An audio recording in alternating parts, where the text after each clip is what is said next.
Olá pessoal, tudo bem? Professor Calazans, grande prazer tê-los a bordo. A pergunta é, um documento internacional relacionado ao tráfego aéreo, ele pode ser utilizado para avaliar ou analisar a conduta de um piloto ou um controlador de tráfego aéreo em caso de acidente aeronáutico? É o que nós vamos responder hoje aqui, ok? Parceria da EBianchi, Instituto Professor Calazans e Canal Piloto. E para responder isso, nós vamos nos valer de um acidente ocorrido no Brasil em 2006, setembro de 2006, duas aeronaves se colidiram em céus brasileiros, né? Uma aeronave de Boeing, de empresa aérea brasileira, com uma aeronave americana do tipo Legacy. E o que aconteceu foi o seguinte, a aeronave americana, aeronave brasileira, Boeing, saindo de Manaus para Brasília, em rumo oposto, sentido oposto, nós temos ali a aeronave americana tipo Legacy, que saiu de São José dos Campos, sobrevoou em Brasília e Manaus. Muitas coisas poderíamos conversar, esse assunto, esse acidente e o aspecto jurídico, ele é muito amplo, mas vamos nos ater a um detalhe que foi a utilização de documento internacional para avaliar a conduta de um dos envolvidos. Mas vamos lá.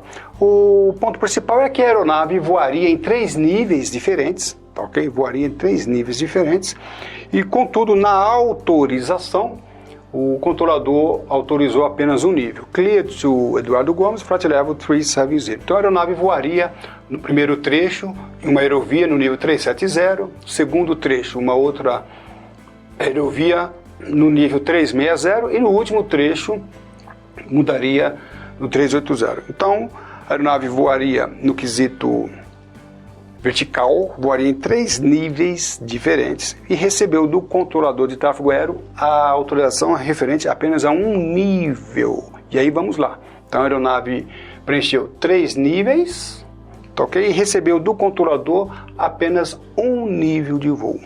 E aí nós fazemos a seguinte pergunta.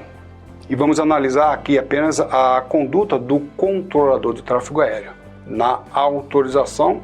E essa aula aqui, essa apresentação, ela faz parte de uma oficina dos nossos encontros presenciais do curso de perito aeronáutico. Então vamos lá. Olha só o que disse as autoridades, o que disseram, né, as autoridades brasileiras na investigação desse acidente. No relatório final, nós vemos a seguinte declaração. Verifica-se nessa transcrição que o órgão ATC não cumpriu com o previsto no documento 4444 da OACI, capítulo 4, item 4.5.4, que diz Contents of Clearance. Então vamos lá.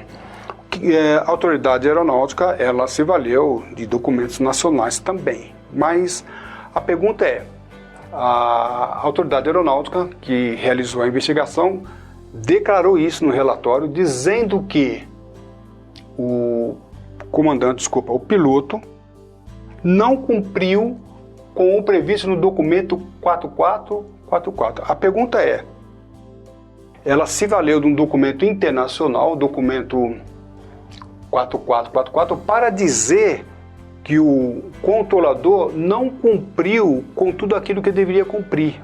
Ou seja, o controlador de tráfego aéreo deveria ter falado quais as mudanças e os pontos das mudanças, tanto de níveis quanto de rota. Então, entendeu a autoridade brasileira investigativa que o controlador de tráfego aéreo não cumpriu com o que estabelece o documento 4444, que é um documento, né, que faz parte do arcabouço jurídico nacional e internacional, uma vez que nós somos signatários da ICAO.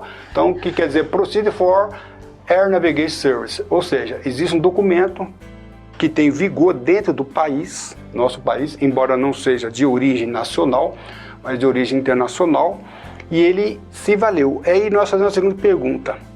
É justo que a conduta do controlador de tráfego aéreo seja também avaliada perante documento internacional? Aí faço uma outra pergunta. Pilotos e controladores já estudaram o documento 44 44. Estou citando aqui um dos documentos, assim como poderia ser muitos outros documentos. Isso é justo? Essa é a pergunta feita por muitos controladores, muitos pilotos. Então, assim como nós temos o documento 4444, poderia também a conduta do controlador de tráfego aéreo ser, ou do piloto, ser avaliada perante o documento de fraseologia, ou manual de radiotelefonia, que é o 9432, ou então o anexo 12, o anexo 10, são vários anexos. Isso é legal isto?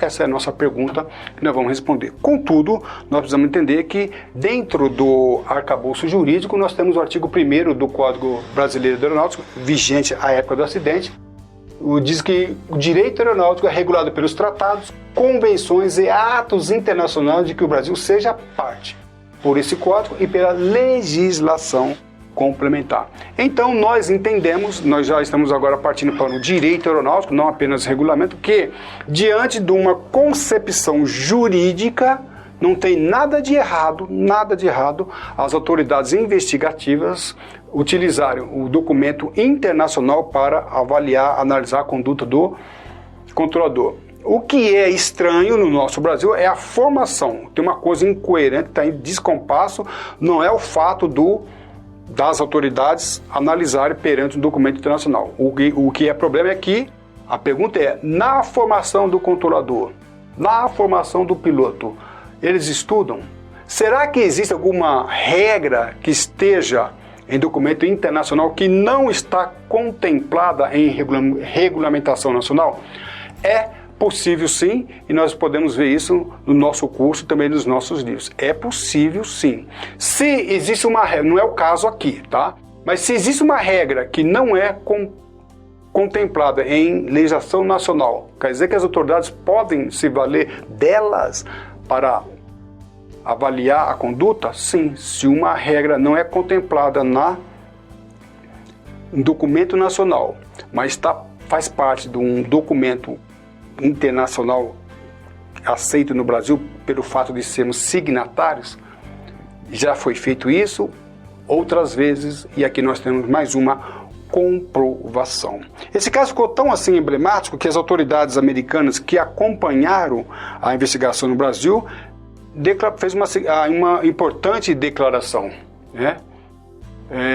De acordo com o CENIPA, né, o documento da ICAO 112 é substancialmente a mesma coisa que o documento 4444 da ICAO. Olha que interessante. As autoridades americanas no NTSB fizeram essa declaração, falaram, olha que coisa importante, olha o que o Brasil fez.